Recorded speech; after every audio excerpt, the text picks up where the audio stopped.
SC. मांडवेकर दुय्यम निरीक्षक भरारी पथक 2 यांच्या नेतृत्वाखाली आज दुपारी 2च्या सुमारास बस स्थानक परिसरात मोठी कारवाई। आरोपी अक्षय काळे यांच्या विनापरवाना दारू विक्री करणाऱ्या दुकानावर धाड टाकण्यात आली। अचानक झालेल्या छाप्यामुळे परिसरात प्रचंड खळबळ उडाली।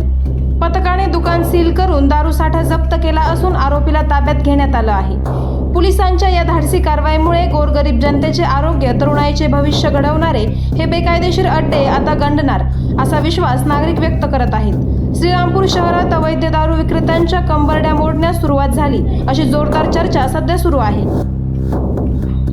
आवाज जनतेचा न्यूज साठी प्रतिनिधी अभिषेक बारसे। करायचा आहे लाईव्ह कार्यक्रम किंवा आहे कसले आंदोलन, जनसामान्यपर्यंत पोहोचेल आपला हक्काचा आवाज, आवाज जनतेचा।